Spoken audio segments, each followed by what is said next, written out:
Amém. Glória a Deus. Graças e paz na nome da igreja. Queria convidar os irmãos só para nós fazer uma leitura bem simples.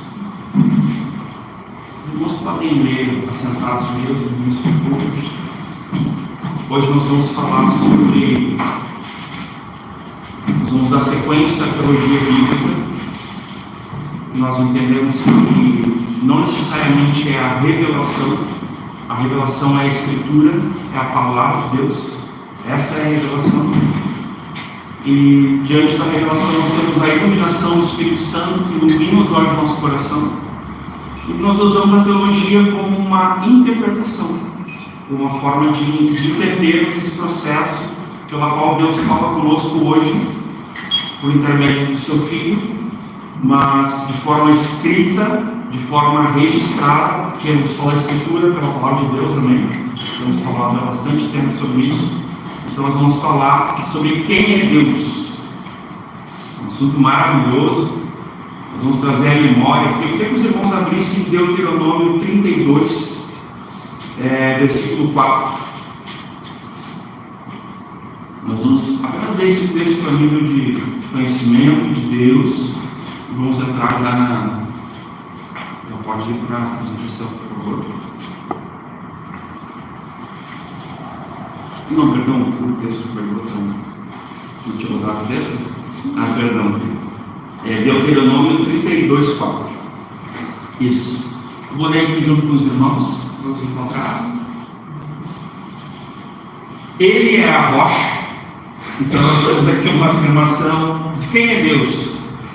Lembra que nós falamos no último encontro de ensino que qualquer um de nós que saiba dar a resposta a qualquer pessoa que nos pergunte sobre quem é Deus já se torna um teólogo. Teve um escritor, um servo de Deus chamado C.S. Lewis, que ele disse que todos somos teólogos. É uma frase muito boa, eu concordo sem número de miligrau. Todo cristão que consegue responder a pergunta que é feita para ele sobre quem é Deus passa a ser o quê? Um teólogo, no sentido que conhece a Deus, tem uma interpretação de Deus diante da revelação bíblica e da iluminação do Espírito Santo. Amém? Então nós podemos ver uma afirmação bíblica: Ele é a rocha. Então nosso Deus é rocha. Ele é uma rocha inabalável, eterna. Amém? Paulo vai dizer isso também. Cuja obra é perfeita. Então logo somente o ser perfeito pode ser uma obra perfeita. A Bíblia também vai dizer que ele é perfeito, que o Pai é perfeito, que o Filho é perfeito, que nós sejamos perfeitos como eles, né? Como o Pai.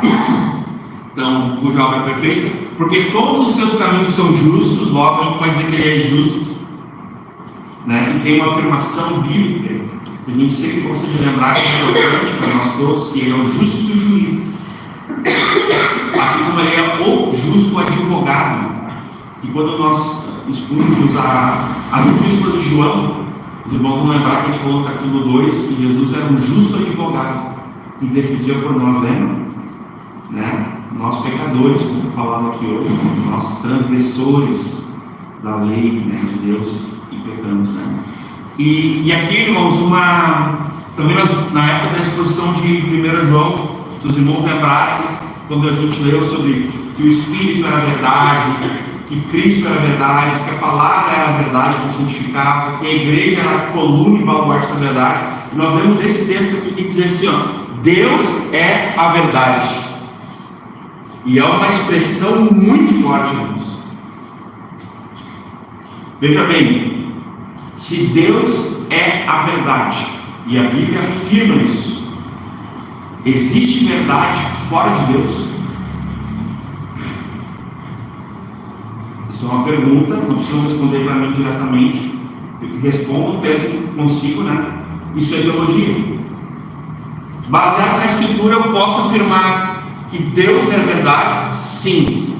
E eu posso também afirmar que fora dele não há verdade alguma? Sim.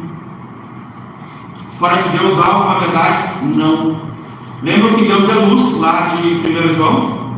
E que dele não há treva nenhuma? Então é o mesmo princípio. Então em Deus não há falsidade, Deus não é homem para que minta, lembra? Deus não é mentiroso. E lá em 1 vai dizer que todo aquele que peca e diz que não tem pecado é mentiroso. Mas não só isso, ele engana assim, ele tenta enganar os outros e tenta enganar a Deus. Eu pensei que ele está já nossa semana, já está cometendo pecado contra a própria atributo e personalidade de caráter de Deus, que é luz. E nele não há nenhuma treva, esse texto, nenhumas trevas. Então, Deus é a verdade. A gente já inicia esse estudo dizendo esses atributos de Deus maravilhosos, e não há nele injustiça, é justo e reto, é um Deus de retidão, não há torpeza, não há desvio no nosso Deus. Até porque o conselho bíblico de Gênesis vai estender até Apocalipse na Escritura, que é única, é que a gente não se desvie nem para a direita nem para a esquerda, porque está sugerindo para nós o quê? Centro. Está sugerindo a retidão. E aqui a gente pode entender que todo aquele que procura a retidão de Deus, o caráter de Deus, precisa da Escritura para ter sua vida alinhada, suas veredas corrigidas. Lembra? Reconhece Deus em todos os teus caminhos e Ele endireitará as tuas veredas. O que quer dizer esse texto? Senão que Deus quer nos santificar, mas Deus quer nos alinhar. Ao que será que Deus quer nos alinhar, irmãos?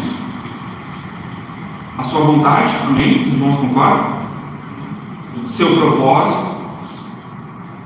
Mas tem algo bem específico que Deus quer nos alinhar, que aí a teologia vai nos ajudar. A sua palavra. Essa é a forma como o Espírito Santo usa para nos santificar, para nos libertar. Porque quando diz lá em João 8, do 32 e do 36, são dois versículos icônicos para nós.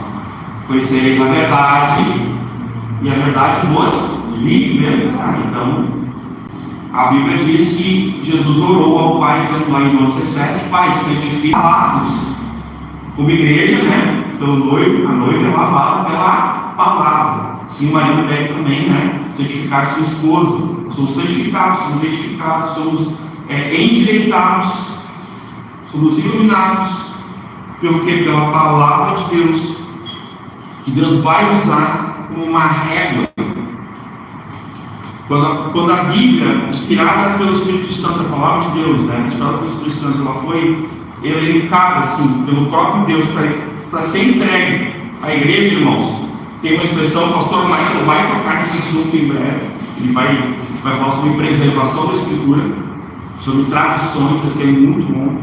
Nós vamos acrescentar, a gente tem tentado seguir como pano de fundo as 9 marcas, para quem não conhece, aqui, Mark Dever, esse livro aqui na minha mão, tá? Um livro preciosíssimo. Mas aqui tem uma marca que o pastor Michael, uma marca bíblica, porque não tem todas as marcas aqui. O pastor Michael vai estar falando em breve, senão na outra quinta, na outra, sobre preservação da Escritura. Isso é tremendo, nós queremos investir mesmo um tempo aprofundado nisso, e sobre traduções bíblicas. E ele vai falar sobre isso, que é a questão da Escritura sendo usada por Deus como registro, com os termos, com a autoridade para trazer um alinhamento na vida do homem. Então a teologia nos ajuda nisso, irmãos. Isso é mais um benefício da teologia. Nós podemos estar alinhados pela teologia bíblica, à vontade de Deus, ao propósito de Deus, tendo conhecimento do que Deus tem para a nossa vida. Quanto casamento, criação de filhos, família, sociedade, igreja, as instituições. Quer saber como é que um governo deveria se comportar numa crise? Tem na Bíblia. Diz que os gays mandaram o povo jejuar quando foram acometidos de catástrofes, porque eles tinham sido avisados do juízo de Deus. O próprio governante fez o quê? Vamos toda a nação nos jejuar. Então isso aqui é um comportamento, são os termos de Deus como uma autoridade para se comportar. Não é apenas Romanos 13, Lembra de Romanos 13? Ali ele fala sobre a autoridade dos governos de Deus. A gente tem vários exemplos na Bíblia sobre quais são os termos, quais são os comportamentos, procedimentos de um homem, de uma mulher, de um jovem, né? Uma vez a gente comprou um livro sobre educação de filhos, há muito tempo isso, a gente não estava nem grávido ainda, né? E no livro tinha uma instrução assim, ó: quando os mais velhos adentrarem no recinto, todos os jovens se levantam. Eu louvo a Deus, até hoje minhas filhas levantam quando o mais velho chega.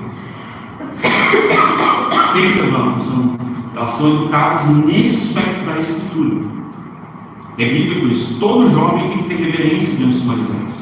Deve levantar, deve ter que cumprimentar, respeitar os mais velhos, porque isso é uma diretriz, isso é um termo bíblico para a vida do jovem mais novo. E o mais novo tem que, por acaso, vai chamar a atenção do ancião, do mais velho. Tem uma recomendação lá. Diz que o mais novo precisa exortar, né, admoestar o mais velho como a pai. Então ele tem que chegar com respeito, com carinho, com reverência, tratar ele como um pai. Ele não pode chegar assim: tá, isso que tu fazes não é bom, tu tem que te arrepender. Se um jovem faz isso com o mais velho, ele não está seguindo o termo da diretriz de vida. De onde vem essas coisas, meus irmãos? Da teologia. Mas da onde é que a teologia bebe? Qual é a fonte da teologia bíblica? Aqui, ó, na minha mão. A palavra de Deus. Se ela é uma teologia bíblica, ela vai seguir o tom, a voz e a autoridade das Escrituras. Ela não vai seguir o entendimento humano de um pastor, de um líder, de um pai de família, de um governante. A Bíblia não pode ser sujeitada ao homem e nem à igreja. A Bíblia está sobre a igreja, assim como está sobre a humanidade. Ela é a autoridade de Deus, Deus no seu trono, ao sublime trono, com excelso, com uma majestade, o Rei dos Reis, sendo o Senhor supremo, majestoso. Ele governa com certa justiça, com a sua palavra, a terra, o universo, e sustenta todas as coisas pela palavra do seu poder. Isso é a autoridade de Deus. E com uma revelação última em Cristo Jesus, nós temos a palavra de Deus. Então eu queria trazer vocês aqui até esse ponto. Logo, irmãos, se nós cremos que a Bíblia é a verdade, que Deus é verdade, que a palavra de Deus ela tem os termos para a nossa vida, nós precisamos, nós como igreja, que é o que nós estamos falando nesse tempo aqui, uma igreja bíblica saudável, nós precisamos estudar filosofia, precisamos estudar psicologia. Será que a gente está precisando do departamento de marketing aqui? Ministério de Comunicações? Eu fui numa congregação que o pastor, agora a gente tem o Ministério da Comunicação. Já tem uma salinha bem chique, baixo computador. A gente precisa aprender de marketing. Será que a gente precisa aprender de marketing aqui para ser uma igreja bíblica saudável? Então, por isso que a importância da teologia. Por falta de teologia, estão fazendo o que estão fazendo. Vocês entendem as implicações? Quem não tem uma boa lente não enxerga bem, logo não entende bem. Quem não consegue entender bem o que enxerga, não consegue seguir algo reto. Então a pessoa passa constantemente fazendo o quê? Desviando um pouquinho para a direita, desviando um pouquinho para a esquerda, parece alguém no meio, ou está com problema na direção do setor, né? Ou está meio bêbado.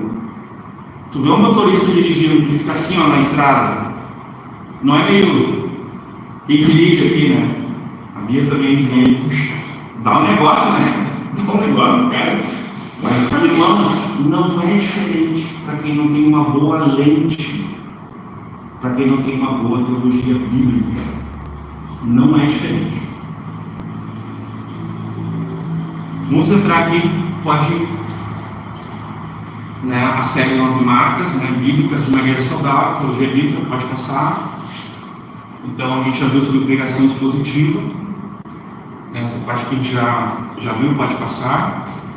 a teologia bíblica pela Escritura. Hoje nós vamos falar sobre esses pontos aqui, né? O Deus da Bíblia é um Deus criador, o Deus da Bíblia é um Deus santo, o Deus da Bíblia é um Deus fiel, o Deus da Bíblia é um Deus amoroso, o Deus da Bíblia é um Deus soberano. Ele é só isso? Não. Nós vamos falar apenas disso, mas até eu vou citar, eu já citei, né? Ele é verdade, ele é reto, ele é justo, ele é rocha, ele é, né? Já citou aqui, ele é amor, né? Amoroso, vai incluir essa parte, não pode passar. Não, volta ali, por favor. Aí mesmo. Então, os nossos objetivos vai ser essa tentativa aqui. Nós vamos tentar falar, se é possível. A gente não consegue esgotar.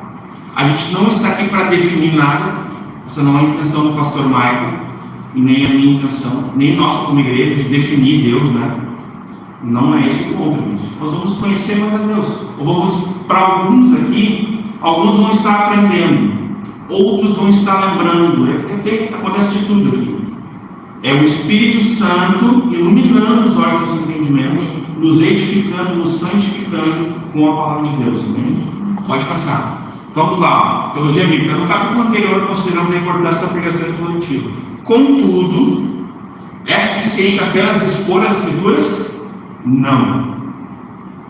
Irmãos, eu até tenho um exemplo, eu acabei não colocando, mas eu vou ver com o pastor Michael. Eu tenho um exemplo, que é até de um herege, que o Michael fala bastante, até por isso que eu lembrei, que é do Orígenes, lá do primeiro século. Ele é até considerado um dos pais da igreja, só que não, né? Ele era um herege lá dos primeiros séculos. Tem uma pregação alegórica, um entendimento teológico alegórico dele, que é uma aberração. Eu vou trazer aqui para vocês verem o que é isso que a gente está falando. E isso acontece hoje nos cultos? Acontece. O irmão vem aqui, abre, lê, fica no versículo a versículo, só que fica despejando, irmãos, não sei nem o que dizer, mas engano, torpeza para a igreja, infelizmente, porque são irmãos que não estão bebendo da genuína palavra de Deus, mas também de uma lente bíblica, de uma interpretação bíblica. Ou seja, a teologia é uma lente, uma interpretação bíblica, é onde a Bíblia se explica, onde a Bíblia, pelo Espírito Santo, ela se descortina, né? Aí tem as cortinas, né? Se nós fechássemos as cortinas agora, as pessoas saberiam que a gente está aqui? Não saberiam. Então, quando a gente abre as cortinas, as pessoas têm o conhecimento que o quê? Que tem pessoas aqui dentro. É nesse sentido, né? Então, contudo, o nosso interesse não deve ser apenas a maneira como aprendemos, mas também, né? E isso é muito mais importante do que aquilo que aprendemos, tá? Então, assim, a forma e o modo são importantes, como nós aprendemos. Mas o que nós aprendemos na forma do modo? Se for a Escritura, se for o conhecimento de Deus, a gente pode confiar. Porque daí a gente está conferindo a Escritura. A gente vai lembrar, isso aqui a Bíblia realmente diz. Lembra dos nobres bereanos? Eles conferiram o que o apóstolo pregava para eles. Tanto que o apóstolo relatou isso aí, ó. Enquanto eu pregava, eles examinavam, eles estudavam, eles teologavam, vendo se era isso mesmo, se batia, estava alinhado, estava endireitado pela Escritura. Devemos anelar por pastores que preguem com base na palavra de Deus, isto é, expositivamente bíblico, isto é, teologicamente bíblicos. É as duas coisas. Mas devemos ouvir com muita atenção aquilo que ele diz, né? E determinar se o que ele diz está ou não, uma palavra que eu não usei ainda, né? Em harmonia, né? Alinhado, em harmonia, em acordo com a palavra de Deus, com a Escritura, tá? Precisamos não somente de alguém que reivindique pregar a palavra de Deus, uma teologia bíblica, mas sobretudo, e aqui nós, como somos pentecostais, não é uma definição, mas eu fui gerado no fogo, irmãos. Eu não posso negar a minha fé, nem a minha experiência. O pastor Michael também, a gente conversou sobre isso e nós somos gerados no fogo também. Fomos batizados no Espírito Santo. Né? E tem irmãos que não tiveram essa... Eles pensam, pelo menos, né? Que não precisam, que não tiveram essa experiência, mas pega neles, né? Nós tivemos essa experiência maravilhosa. Nós precisamos do quê? Da unção e da graça, que são provenientes, são a capacitação de quem? Do Espírito Santo, que é quem nos conduz, quem governa a igreja aqui hoje.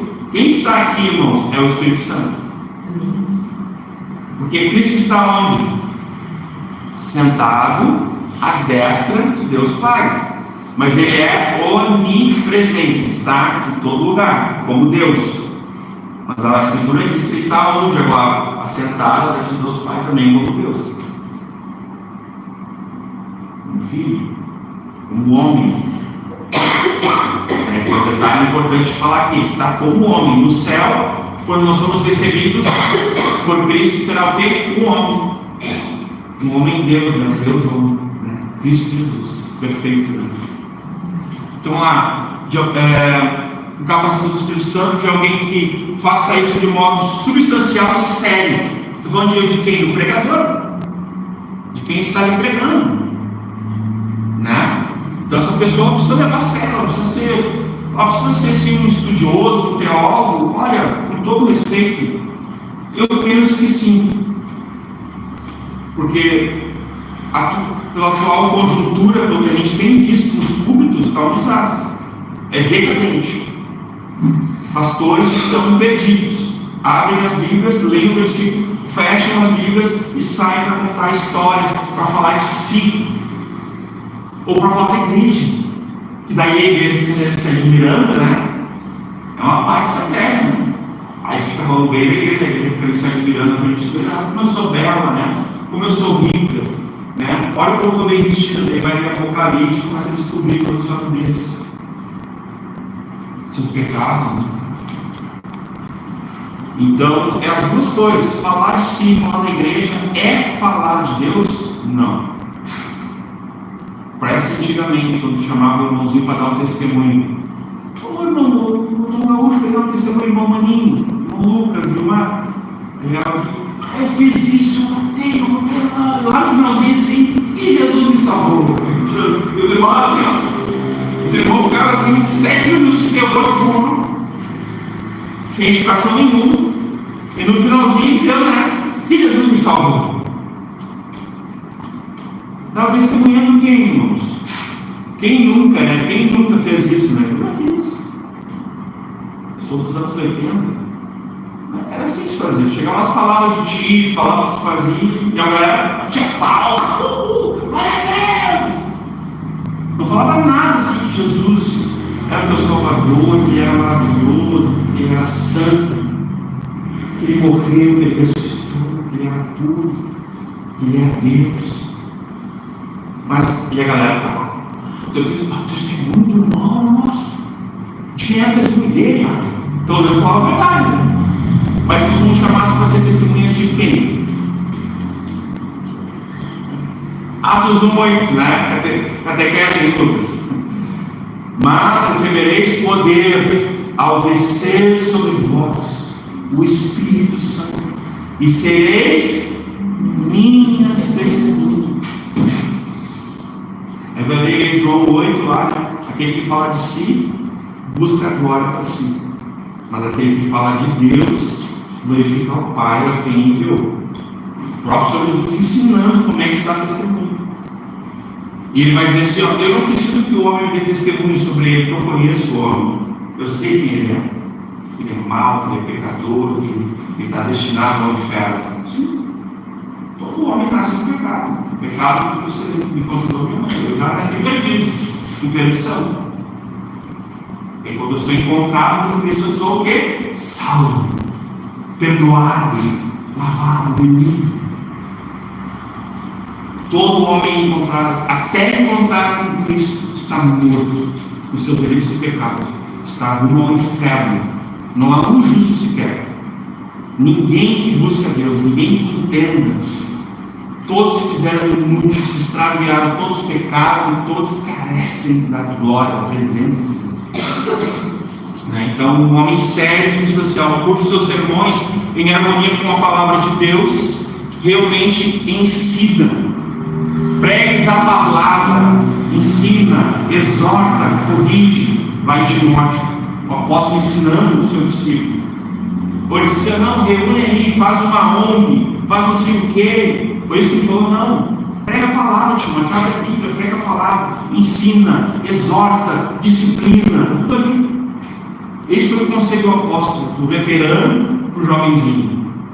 O pastor já, tinha plantado dezenas de igrejas em 2 anos, e o outro assim estava começando ali em Efésios, levantado por ele mesmo. O Paulo, acabou levantando ele. Então, olha que tremendo. Isto é especialmente importante no que diz respeito ao que aprendemos sobre a natureza do caráter de Deus, porque Deus é o Deus que cria. E quando Deus criou o homem e a mulher, a primeira coisa que Deus falou: o homem tome a mulher, os dois se unam, sejam o quê? Uma só carne. Depois multipliquem-se, encham a terra, fecundem. Então é um Deus que ele faz gerar, ele gera vida através de nós. Sobre a natureza do caráter de Deus, uma das principais características de uma igreja bíblica saudável é o entendimento bíblico de Deus, do seu caráter, da maneira de lidar conosco, com o homem, esse homem pecador. Pode passar. Deus é Espírito, ele é eterno e único em si, por si, é infinito em seu ser. Quem é Deus? Ele é glória. Glória, muitas vezes no hebraico, irmãos, é presença.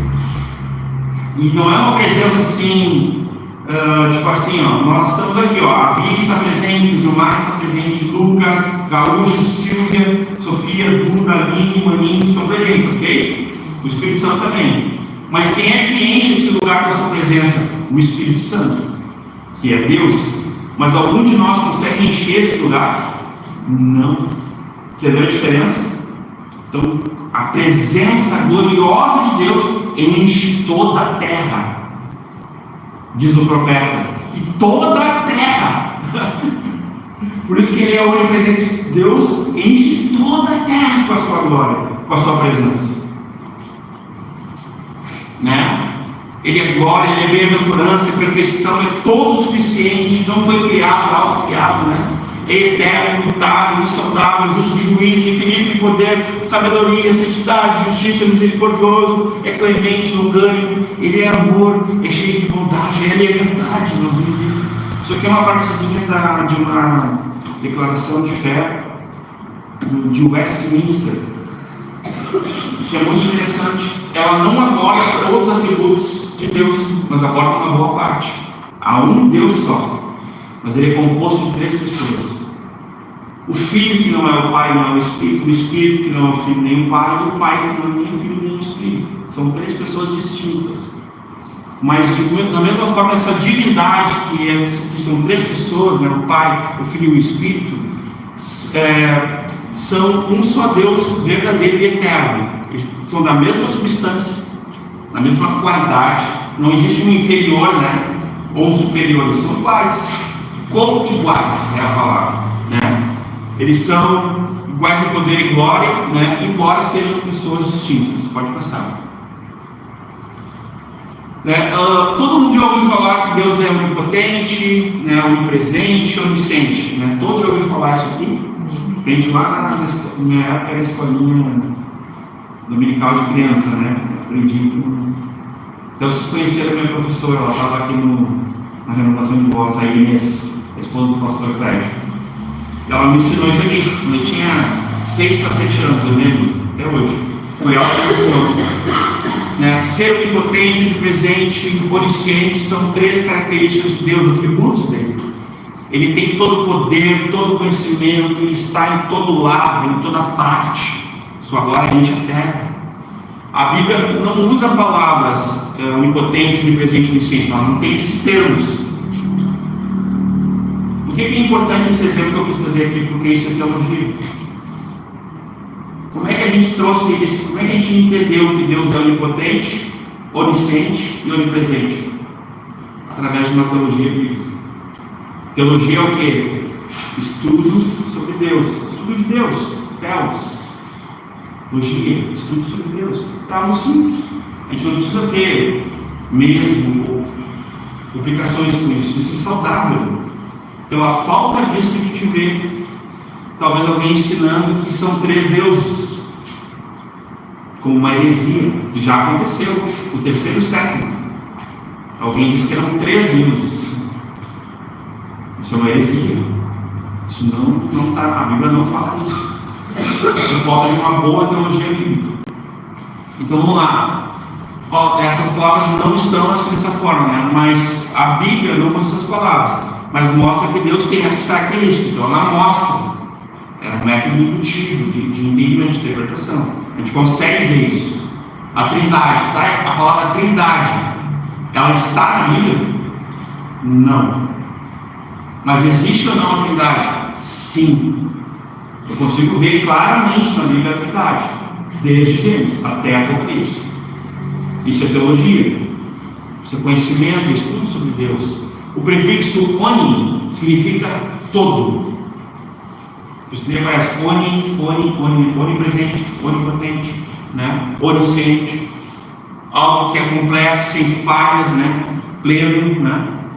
Assim, onipotente significa todo poderoso, onipresente significa presente em todo lugar, e onisciente significa com todo conhecimento, né? Deus onipotente, o que significa? Deus tem todo o poder, Ele é todo poderoso. Isso significa. O seu poder é total, né? Gênesis 17:1 é uma fala que ele vai falar, ele vai conversar com Abraão, ele vai se apresentar a Abraão, vai falar com Abraão assim, ó: anda na minha presença e ser perfeito, e eu multiplicarei e te farei uma nação, um povo. Então aí o poder de Deus, né? Um Deus que cria todas as coisas pela sua palavra, né? Isso tem Gênesis 17:1, né? O seu poder, né? Deus criou o mundo, estabeleceu suas regras, as leis, né? Não tem as leis da natureza, as leis naturais, perdão. Tudo criação de Deus, irmãos. Esse Deus todo-poderoso. Jeremias também, ó: no seu poder Deus criou o mundo, estabeleceu suas regras. No seu poder Deus também faz milagres ainda, né? O mesmo ontem, hoje, será eternamente. Deus que opera maravilhas, sinais, milagres. Nada é difícil demais para Deus. Nenhuma situação está fora, né, do seu controle, do seu poder, né? Ninguém é mais poderoso do que Ele. Todo o poder vem de Deus, por sua permissão. Deus está com as rédeas da história das mãos, irmãos. Ele não perdeu, porque Ele é todo poderoso. Esse texto, ó: ah, Senhor Deus, eis que Tu fizeste os céus e a terra com Teu grande poder, com o Teu braço estendido. Nada há que te seja demasiado difícil. Jeremias 32:7. Isso mostra essa onipotência de Deus. Irmãos, diante de um Deus assim, o impossível é uma opinião. Alguém falar para ti assim, ó: ah, isso é impossível de ser feito. Tu pode olhar com todo respeito para essa pessoa e dizer assim, ó: isso é apenas a tua opinião, porque o Deus que eu sirvo é o Deus do impossível. Jesus falou isso aí. Aquilo que é impossível aos homens é possível para Deus. O imponderável diante de Deus é só imponderável. Para Ele é só questão de atuação. É de querer, né? Entrar na história e acabar com a história ou não, né? Nosso poder é limitado, mas o poder de Deus é completo. Isso está em Marcos 17. Deus é todo poderoso, onipotente. Jesus olhou para eles e respondeu: para o homem é impossível, mas para Deus não. Todas as coisas são possíveis para Deus, né? Então aqui a gente pode ver, descobrir mais sobre quem é Deus. Meus irmãos, eu queria falar uma coisa para nós como igreja brasileira, igreja gaúcha, igreja camponense. Se a igreja realmente conhecesse esse Deus onipotente, esse Deus tão poderoso, tão soberano, Vocês não acham que a igreja ia orar mais? Ela ia orar muito mais. Ela ia viver orando e viver de joelhos. Porque é assim que o homem vence uma batalha. De joelhos. É assim que as pessoas se convertem de joelhos. É assim que as pessoas se arrependem de joelhos aos pés da cruz. É assim que a gente vê uma história ser mudada, de joelhos, orando, confiando no único que pode mudar, que tem poder para mudar tudo e todos. Ninguém há como nós temos. Em poder, em glória, em plenitude, em majestade. Ninguém tem o braço forte como nós dois. Quem pode resistir ao braço do Senhor?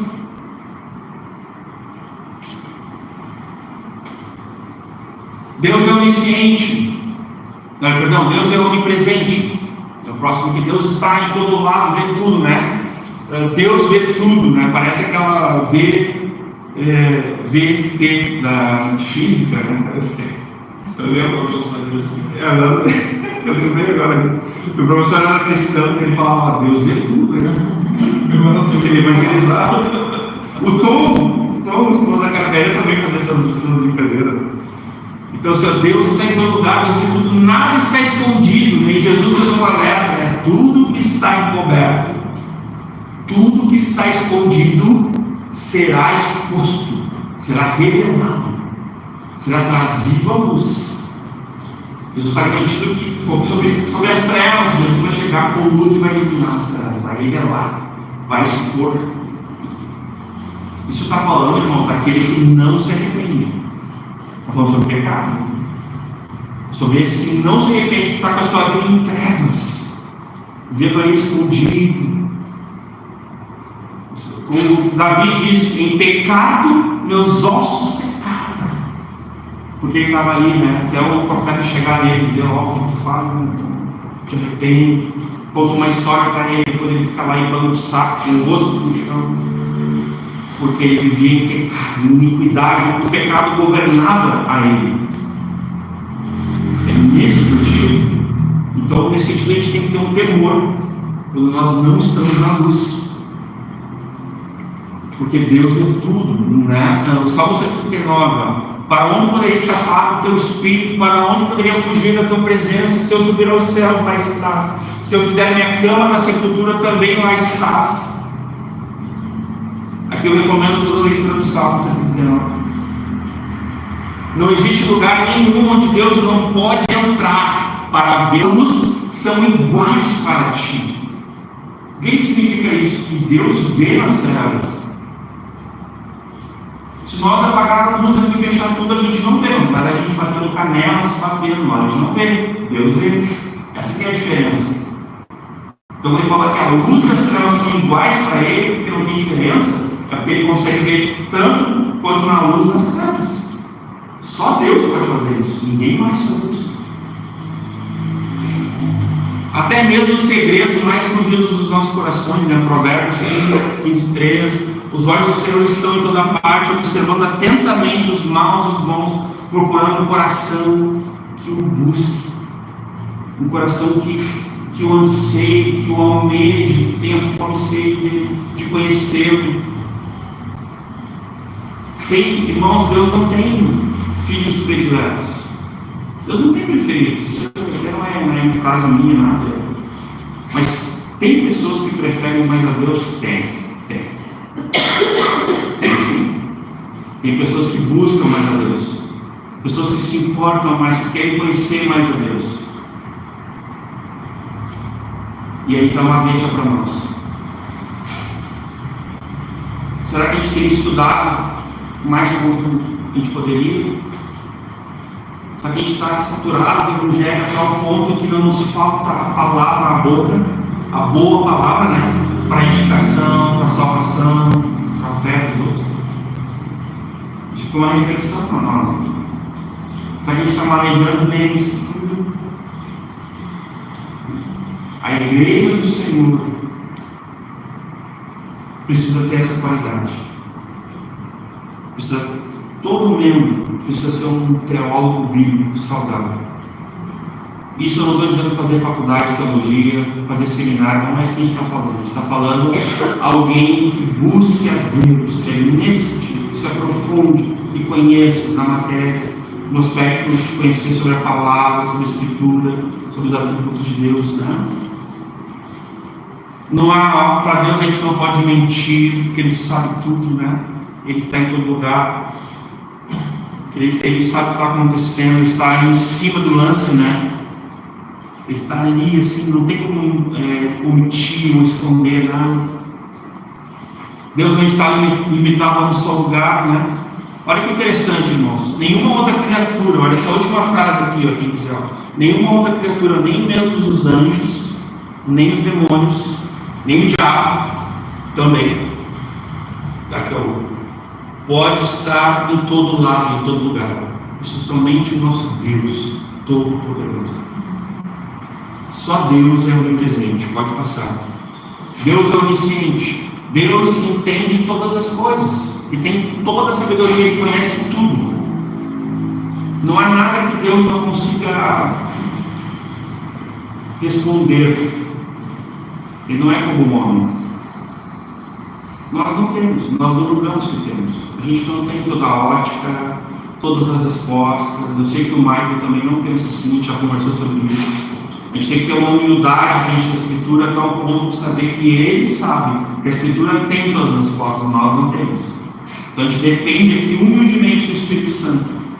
Se Ele pode usar o nada, se Ele pode usar o ninguém, que Ele nos usa, que é apesar de nós. E não importa quantos anos tu estuda, que tu fez seminário, que tu fez teologia, não importa nada disso. Nesse aspecto, não importa nada disso. Mas da mesma forma, irmãos, o princípio também vale. Eu infelizmente, já dei meu exemplo aqui. Eu tive um pastor que me orientou a não estudar a Bíblia. Isso foi drástico na minha vida. Eu amo ele, já perdoei, ele sabe disso, né? Ele sabe que cometeu um erro comigo. Me impediu de avançar no reino, de estar. Mas Deus sabe de tudo, Deus tem um tempo e um modo, né, para todas as coisas, não é? Já passou, já está tudo resolvido sobre isso, mas tem pastores ainda hoje que vão dizer assim: ó, Deus não mandou ler toda a Bíblia, Deus não mandou estudar a Bíblia. Tem pastores que falam isso. Cuidado. Biblicamente, pode conversar com o pastor dessa igreja, nosso pastor, o pastor Michael Schroeder. Pode conversar comigo também, que estou falando isso, com os irmãos mais velhos aqui. Sim, nós temos que conhecer e prosseguir em conhecer a Deus. Não existe esse negócio. Se um jovem aqui quiser assim, eu quero estudar teologia, eu vou vibrar, irmãos.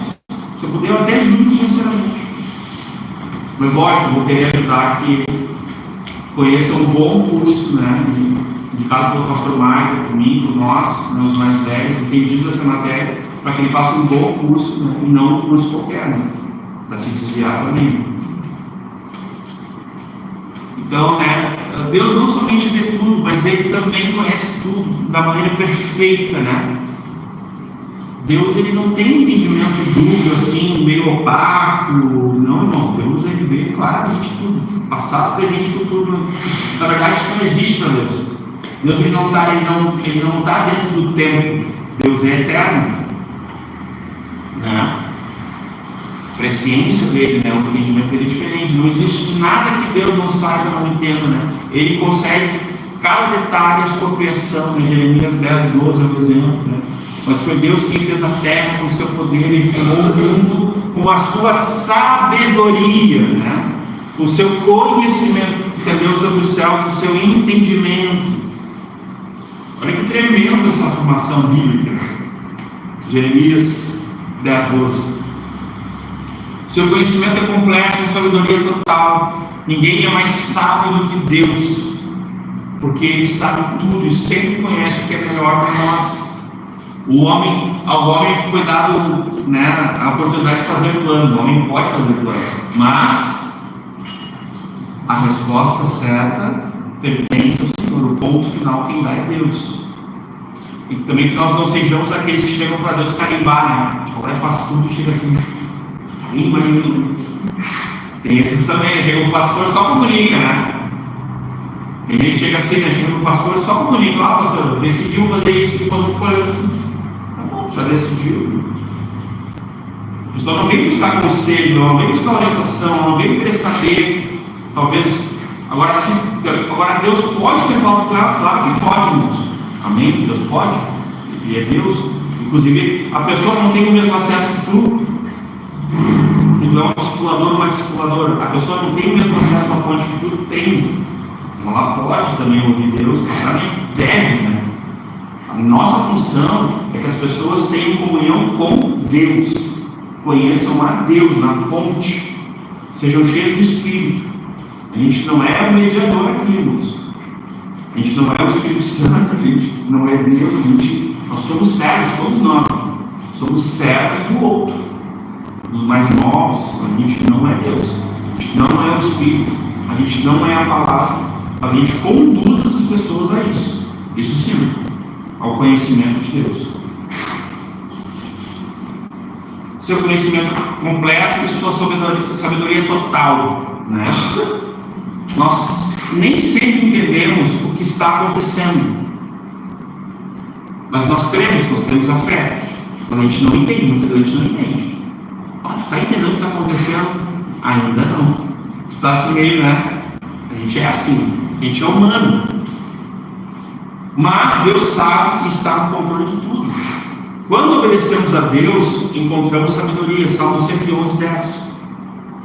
Toda a sabedoria vem de Deus, porque Deus é onisciente. Esse é o atributo dele. Por conseguinte, procuramos descobrir as principais linhas, né, da própria grande história bíblica, né? A gente pode ver e ouvir nessas linhas, entendendo que, com maior nitidez, que o Deus da Bíblia, ele, digamos assim, Ele é um Deus criador, Ele é um Deus santo, um Deus fiel e amoroso e soberano. Isso aqui é bem do livro, tá? Não, a gente está seguindo, nós combinamos isso em março. Então, por isso que eu até li um pouco diferente, porque isso aqui é bem, a gente está seguindo o que o irmão compartilhou, porque a gente concorda, a gente não discorda dele, então está tudo dentro, né? A gente vai estar vendo isso agora, pode passar. O Deus da Bíblia é um Deus criador. Nós falamos disso recentemente, na pregação expositiva, se vocês lembrarem, né? A gente acabou vendo dessa forma aí, né, recentemente. Ó, vou ler alguns textos para nós termos uma noção que o nosso Deus é um Deus criador. Levantarei os meus olhos para os montes, de onde vem o meu socorro. O meu socorro vem do Senhor, que fez o céu e a terra. Um Deus criador, né? Ah, Senhor Deus, que eu já li, né? Antes que os montes nascessem, ou que tu formaste a terra e o mundo, mesmo de eternidade a eternidade, tu és Deus. Salmo 92. Ai daquele que contende, aquele que contende, né, com o seu Criador, né? O caco entre outros cacos de barro. Porventura dirá o barro ao que formou: que fazes? Ou a tua obra não tem mãos? Isaías 45, 9. Porque somos feitura sua, criados em Cristo Jesus para as boas obras, dos quais Deus preparou para que andássemos nelas. Efésios 2:10. Um versículo muito importante, atual, que existe uma interrogação: o que são boas obras? Isso é até uma matéria que eu até sugeri para o Michael, para nós estar examinando à luz da Escritura, o que seria pela Escritura as boas obras. Com certeza está atender os pobres, sim, dar de comer, dar de beber, vestir, dar de morar, está tudo na Bíblia. E realmente essa parte ela é bíblica. Inclusive é o conselho apostolado, né? Os apóstolos deveriam preservar isso, porque o Senhor Jesus alertou eles sobre isso. Sempre haverá no meio de vós os pobres. Para que a gente não se esqueça da riqueza de Deus, da glória de Deus sustentável, né? Deus é um Deus criador, mas Deus é um Deus sustentador. Ele usa a sua palavra para isso. Mateus 4:4. Nem só de pão viverá o homem, mas de toda a palavra que procede da boca de Deus. Então está muito claro o que Jesus está falando. Ele está ali respondendo a Satanás com a palavra, com a escritura. Ele está citando a escritura que foi escrita lá no Antigo Testamento. Jesus está citando, respondendo a Satanás, que usou a escritura para tentar. Olha só que interessante. E as pessoas acham que a gente não tem que ter conhecimento de Deus, da sua palavra. Tem mais textos, e eu vou colocar à disposição dos irmãos. Pode passar, filho. Né?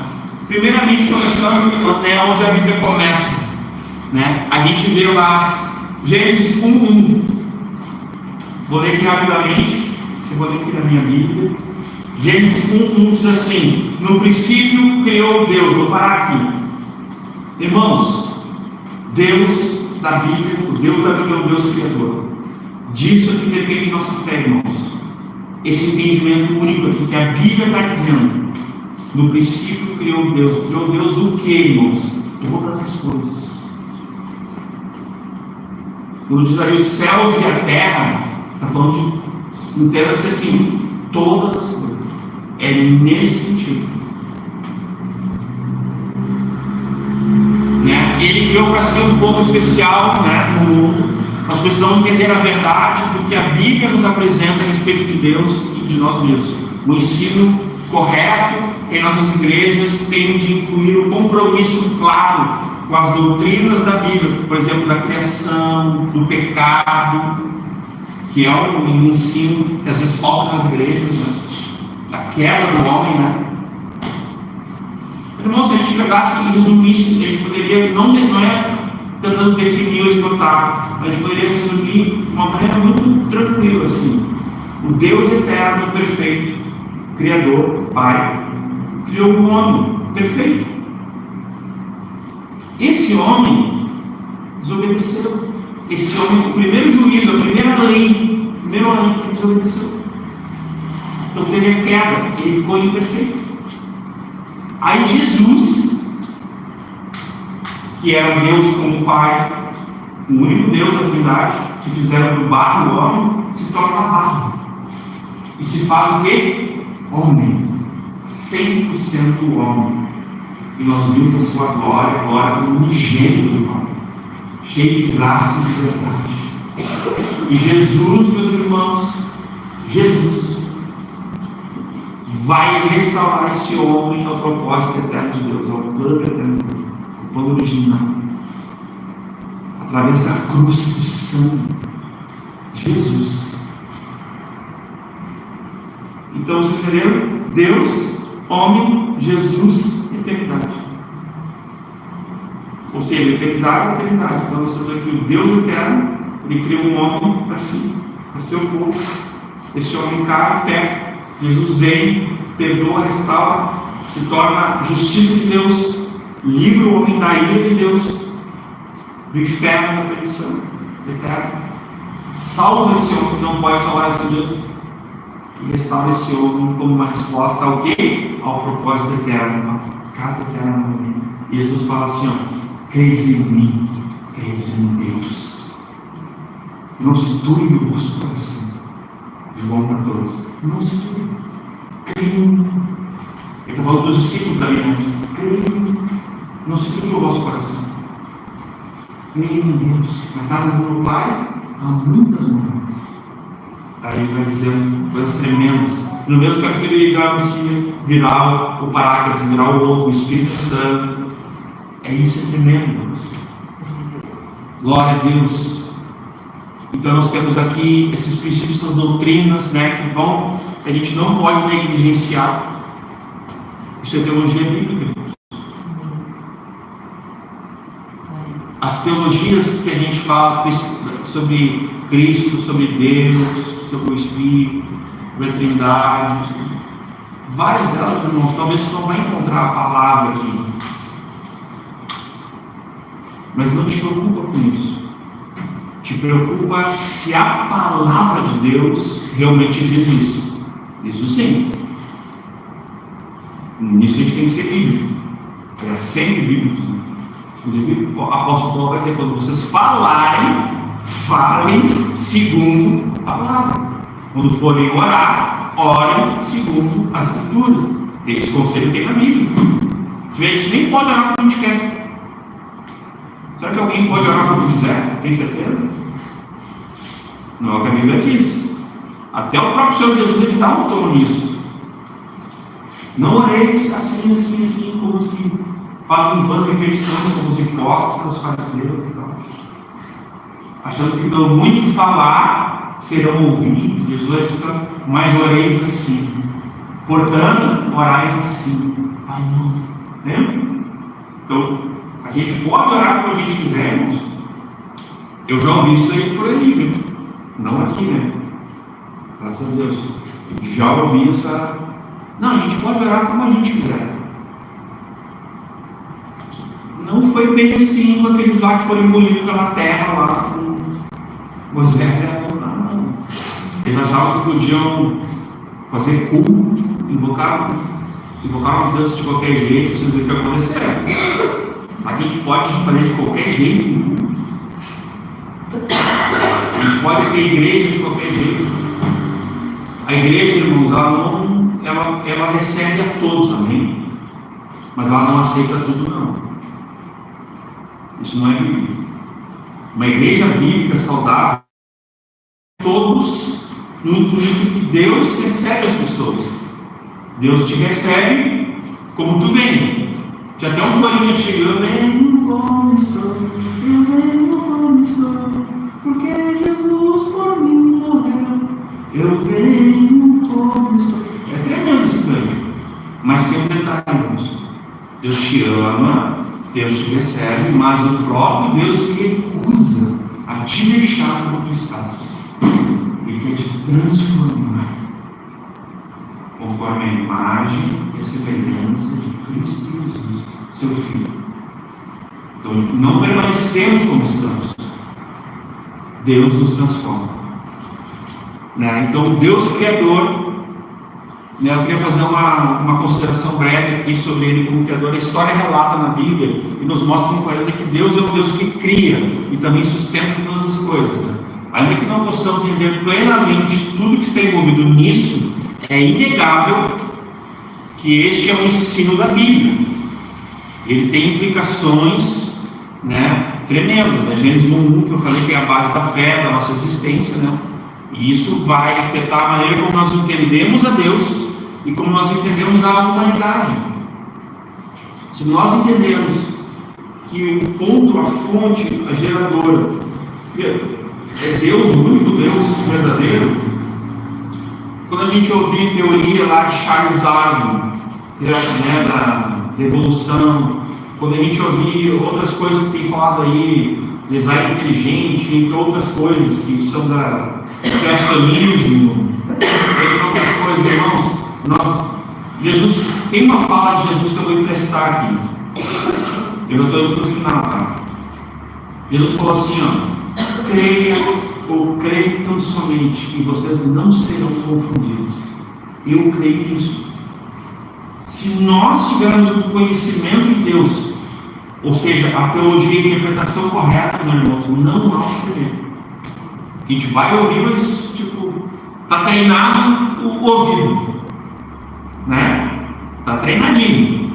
Tu ouviu ali, são 3 deuses. Não, é um único Deus, somente um.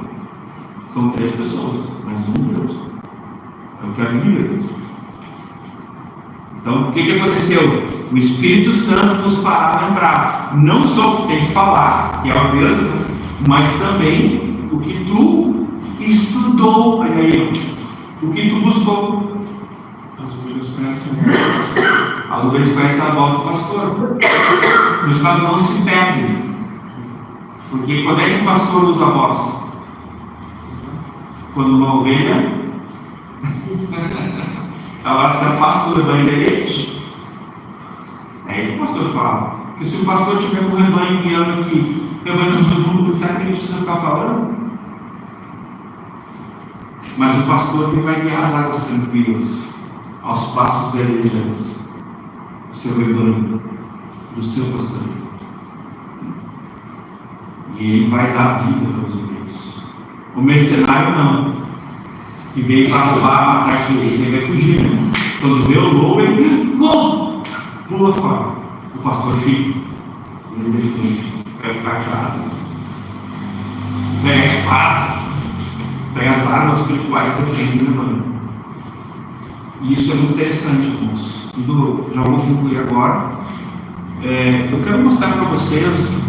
Nós vamos dar sequência na próxima quinta, num instante. Não tem problema. O pastor Michael conversou comigo. Ele já falou para mim que na próxima quinta eu dou continuidade. Mas ficou lá no final que eu quero. Isso aqui eu tinha prometido para os irmãos. Isso aqui é um negócio que eu fiz. Ele não define, ele não esgota, ele não resume aqui. Aí, obrigado, filho. A minha intenção não é resumir, a minha intenção não é esgotar, mas é apenas mostrar para os irmãos a teologia bíblica em toda a Escritura, de Gênesis a Apocalipse. A gente pode ter um entendimento simples. Isso aqui que eu vou mostrar para vocês é pura teologia, mas nas Escrituras, né? A teologia bíblica. Vou dar um exemplo. Gênesis, talvez vocês não estão enxergando tão. É que é bastante. Aqui está todos os livros da Bíblia, 66. Então eu vou mostrar para vocês bem rapidamente alguns deles, tá? O que eu fiz? Gênesis. Vai falar da criação, do Deus Criador único, né? Vai falar as histórias da humanidade iniciais, que são tremendas, né? Tem muitas lições. E nós conversamos. Eu sempre falo, né? Que a pessoa não entendeu o Gênesis claramente, talvez ela tenha dificuldade de entender toda a Escritura. Isso é um pensamento que o Michael também tem. A pessoa precisa entender Gênesis bem direitinho. Então, principalmente Gênesis 1, 2 e 3. Para que ela tenha um entendimento correto de toda a Escritura, ela tem que entender inicialmente e diz na palavra de Deus. Então, eu botei sobre a criação, só que botei um detalhe. Isso eu quero mostrar para vocês. Em toda a Escritura eu quero mostrar Cristo. A segunda frase fala assim: Jesus em Gênesis, ele é o princípio de todas as coisas, que nem João vai confirmar agora, mas ele é também a semente da mulher. Gênesis 3,15, que Deus fala, né? E a semente da mulher esmagará a cabeça da serpente. Então é uma promessa, é evangelho, irmão. Evangelho. Olha o evangelho em toda a Escritura, falando sobre Jesus. Em Êxodo, é a jornada da libertação do povo hebreu. Jesus é o grande libertador de Israel. Ele é o Cordeiro Pascual. Em Levítico, estabelece as leis, as práticas para a consagração e santidade. Tem pessoas que dizem que santidade, eu já ouvi isso aí, que é bem fraquinho, com todo respeito ao mas tu vai encontrar a santidade perfeita somente no Novo Testamento, na graça de Cristo. Isso não é verdade. Isso está em toda a Escritura. Deus é santo desde o início, desde antes, irmãos. Deus não há pecado. E aqui está o seguinte, em Levítico estabelece as leis, as práticas de consagração e santidade. Jesus é o sumo sacerdote perfeito. Jesus é o sacrifício expiatório, né? Em Números relata a viagem do povo hebreu no deserto, aquela jornada, né? Jesus é a rocha ferida que emana a fonte do diabo. Vocês estão entendendo, irmãos? Quando o pastor Michael está pregando, ele utiliza ou não a teologia, ele utiliza, sabe como? Eu vou ensinar vocês a identificar isso. Não é uma pretensão, eu vou só dar um toque para vocês. Ele está expondo 15 versículos. Vocês estão vendo ali Apocalipse. Tem matemática ali. É o tempo do fim, profecia, últimos dias e tal. Daqui a pouco ele observa que está falando aqui sobre Trindade. Ele pega e fala da Trindade.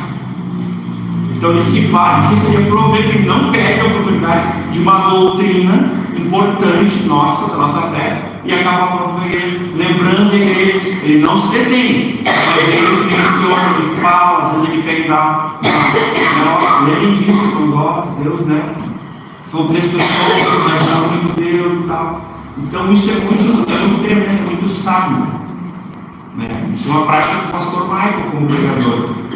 Então isso é uma teologia bíblica, irmãos. Então é isso. Isso aqui eu fiz um apanhado, isso vai até Apocalipse, de Gênesis a Apocalipse. Eu vou falar em cada livro. Isso aqui não é uma definição, eu não estou esgotando sobre Cristo, não é esse o sentido. É apenas assim, para mim mesmo, eu acabei fazendo isso, né? Então eu tenho uma noção do que isso representa. Então eu vou escolher uma aqui, ó, Jó. A busca por resposta no meio do sofrimento. Jesus é o grande Redentor que vive. Lembra que ele afirma: eu sei que o meu Redentor vive. Então, para mim, isso teologicamente é importante. Isso é teologia. E me faz bem nesse sentido. Mas como eu falei no último ponto, a teologia pode fazer mal? Pode. Se ela não for bíblica, se ela não for guiada por alguém cheio de Espírito Santo, ela pode fazer um dano na igreja. Pode.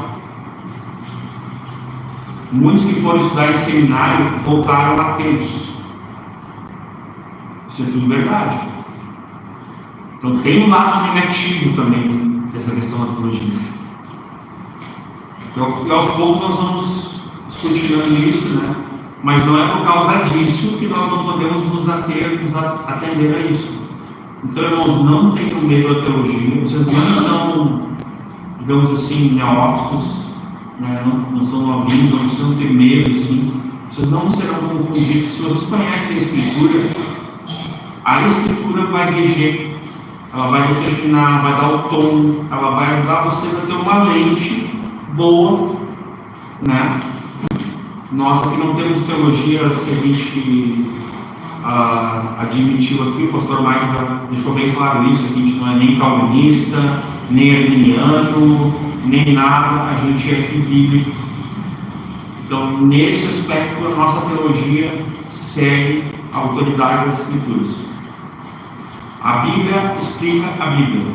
O contexto maior do todo vai ajudar em questões específicas. Então, esse é o interesse que nós temos na teologia bíblica, em estudar mais, se aprofundar, em almejar, né? Para quem almeja episcopado, quem, né, almeja pregação, pastoreio, é recomendável. Eu lamento muito que muitos pastores que eu conheço não têm uma boa teologia, não têm teologia nenhuma, e eles vão se perdendo na ignorância. Eu não acho uma coisa legal, nem de falar. Eu não acho uma coisa legal. Acho que todo pregador, todo pastor, ele deveria investir sim, e ele deveria comunicar com graça, ele deveria ter conhecimento da Escritura, manejar bem a palavra, ter o conhecimento de Deus, um conhecimento correto, a lente correta, a interpretação correta, diante da iluminação do Espírito Santo, da revelação bíblica que é a palavra de Deus. Tá bom, meus irmãos?